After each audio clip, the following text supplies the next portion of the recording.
All right, we are going to our marathoner.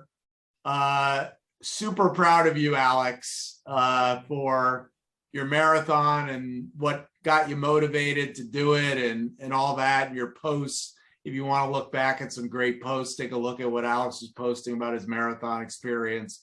Alex Smith, you're up. Speaking of mental fitness, there it is, Alex. I know. It's so weird because I did not work out.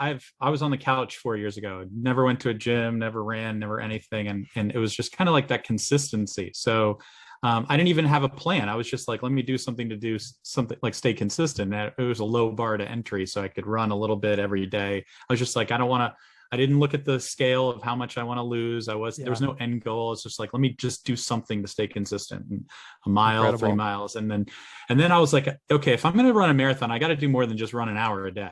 I gotta plan. I got to do something. So, put it out in the BYLR app. I was like, hey, anybody run, like, where do I need to go? Where do I start? And someone's like, Hal Higdon, just follow this, you'll run a marathon. And I just followed this plan and also did it. Had a little purpose thing behind it because my dad, I raised $2,000 for cancer research. And my dad unfortunately lost his life, but just to leukemia last year, but have a new relationship with him because of it. But I'm thinking to myself, I'm in sales as well. I'm like, this is awesome. I'm like, this guy should be talking to everyone that I sell to, but I'm like, I want a little edge, no. How could I stand out? But I'm listening to you. And I also do a podcast on the side. Joe's been on it. So many great people from this community are on it. And I love asking like awesome questions where I get like an unexpected answer. And I'm sure you probably do. So my question isn't about questions. It's about unexpected answers. So maybe in the last year or so, or recently, what is just an unexpected answer that someone gave to you with a question that totally threw you for a loop and was really meaningful to you? Ooh, I like that. I mean, what immediately comes to mind, and I'm trying to think who left this. I can see his face. He's a well-known public speaker. I'll have to get the name for you guys later on. But I remember in our interview, he left a question that seems so simple, but I've returned to it so many times, and it's just an immediate perspective shift. And it was, what if everything went right?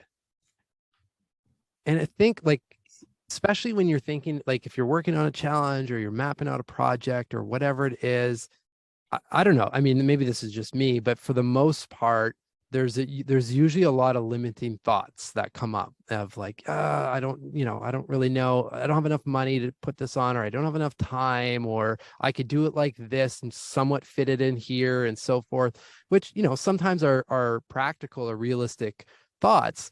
But what if we started from a place of zero rules or limitations, and at least started ideating from that level, and then broke it down to, okay, I can go here and here, and gave ourselves the luxury or the opportunity for some of the biggest ideas to actually surface. And I find, I turn to this question at the end of the day often. If I notice my mind feeling like it's flipping into an anxiety loop of some sort, like, oh, I haven't heard from that person in a while. Like, are they thrown off by the proposal or whatever it is? Like, there could be a million different examples. And instead of continuing that thought process, open up the journal, write down that question, and then just take everything that's going on right now and just list out, what if everything went right? Like, this would happen, and it's just a beautiful way to, first of all, end the day, because your mind is in this like creative, imaginative state.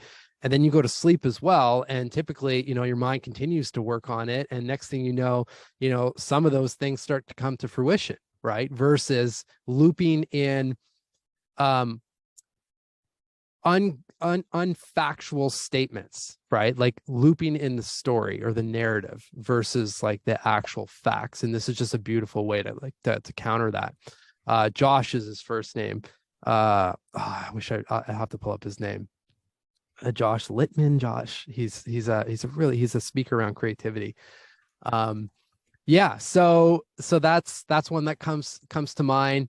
I'm trying to think if there's anything else that really sparked recently. That's the one that I think that's most top of mind, at least. Love it.